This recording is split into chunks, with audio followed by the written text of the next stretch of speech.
This is J-Man with MusicMarauders.com here with Justin and Luke of Toubab Krewe. How are you guys doing tonight? Wonderful. Excellent. Awesome. Thanks for having me out tonight. Toubab Krewe formed in 2005. What brought you guys together as a group, and what was your initial approach to building a fan base and creating such a unique sound? Well, I guess Toubab Krewe formed in '05. The result of years and years of having played together.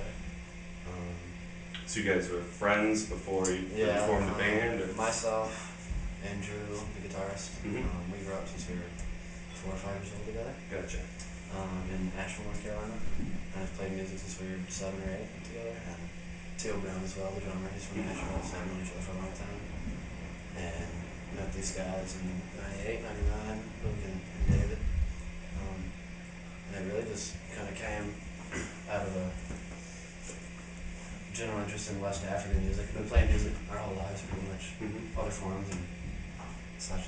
But as far as growing a fan base, and Did that take off pretty quickly as you guys were, started playing, gigs? I would say did that the fan base built pretty quickly, or was it slow to go? Yeah, I think one of our approaches was the fact that we weren't just gonna be like a local band or a band that just played in Asheville for a while, or a band that just played in the Southeast, for a number of years. Like, we pretty much just took the approach that we wanted to play anywhere and everywhere we could. So that was, I guess, a little unique that we formed in like early 2005, and I think by the summertime we were already making our first trip out west. Nice. We just were like, let's play everywhere, and let's just hit the road. So I guess maybe that was, in terms of like a philosophy or approach to build a fan base, I think that was maybe one of the things early on that allowed us to be like a national group, pretty much, right after we got together, because we decided to just, play wherever we could and, play as much in Cali as we did in North Carolina, our home. So Sure. Do you guys find that having a unique sound makes it easier to gain fans? Furthermore, do you find that with a kind of obscure sound comes greater challenges in terms of record sales and, let's say, commercial success? it's definitely aspects of both, for sure. It's the unique sound. Yeah, it's wanting to bring something different to people. And do you find that the fans are, because you have a unique sound, more people are attracted to your music, would you say? Yeah, I would say it might take a second sometimes for people to kind of get used to it, because it might be a little different sound, different instruments, maybe a different feel that you're hearing that you never heard before. But we try to do it in a way that relates to people, so it's not completely foreign. So. Sure. yeah, I think there's a curiosity factor, and then, and then I think in terms of commercial success, playing like a kind of fringe, style of music, or traditional music and instrumental music is definitely kind of on the fringes of a mainstream kind of act. So I think maybe it's like Justin said, it's a little bit of both, but I think, like he said, making it accessible to people, and no matter if you've got unique or quote unquote exotic instruments, it's about making good music, so you can't hide behind like just the uniqueness of what you do, or that's some kind of novelty thing. You know what I mean? It's like you still gotta write really good tunes and make music that that you want to make, and that expresses what you're trying to get across, and that people can relate to. Sure.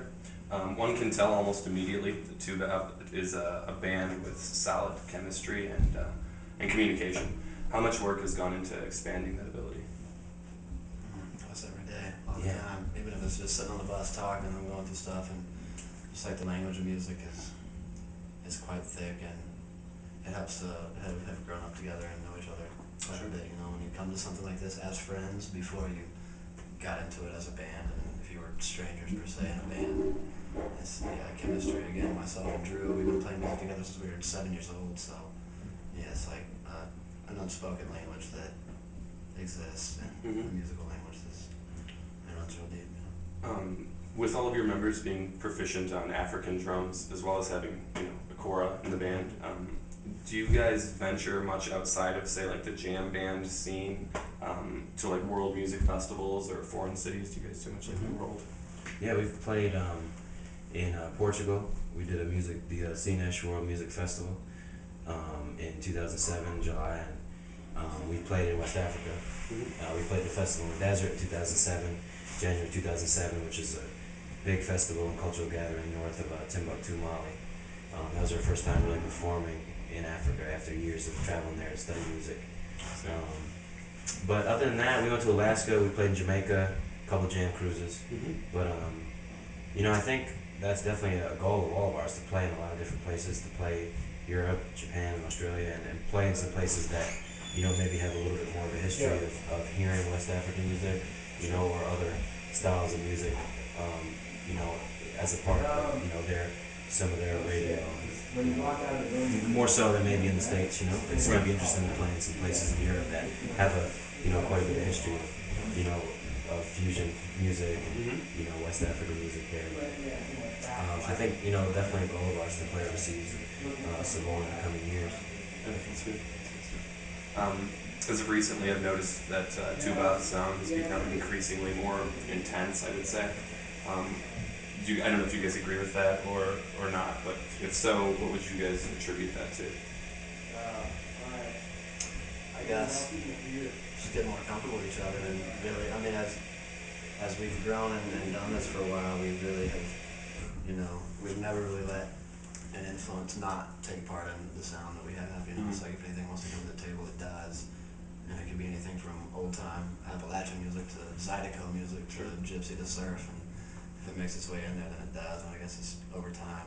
Beyond the genres of music, though, I feel like the music itself is just like there's just more peaking and there's more of really intense moments than what I've noticed in the past when I've seen you You guys. just get more comfortable, and just letting it do what it's gonna do. Sure.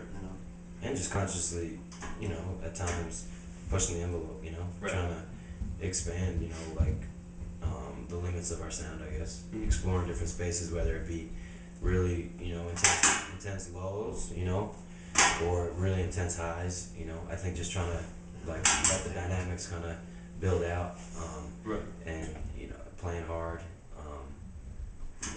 definitely, working on your craft, but also experimenting with the edges of kind of your sound. So I guess the rock aesthetic, is something we all grew up with, but we started this kind of on the foundation of the West African music that we been studying, and obviously instrumentation, but just like all these other genres have made their way in, the rock aesthetic I think has maybe become highlighted, as we I see that. toured more and played a lot more shows, like Justin said, become more comfortable. Yeah. What are you guys listening to currently as far as music? What are you guys into? Man, well, yeah, we just got asked about like our 10 favorite albums of the year, and a bunch of stuff came out. Big Boy, that was a great record this year, I think. Big Boy's solo record. This new record, Afro-Cubism, that was a project between Malian musicians and Cuban musicians, some of the Buena Vista Social Club folks. I actually really got into Phoenix, and what else, man? I'm still listening to like. I'm in my niche that I listen to. I don't really step outside my box. What do you listen to? I listen to a lot of Zydeco, a lot of old time music. Mad Professor. I tend to like dive head first into something and just wear it out for 6 months and then move on. Yeah, that's cool. Well, I appreciate you guys' time tonight. Thank you very much for doing this. Again, J-Man with musicmarauders.com, Toubab Krewe. Check him out. Thank you. Thanks. Nice, man. Cool. Thanks.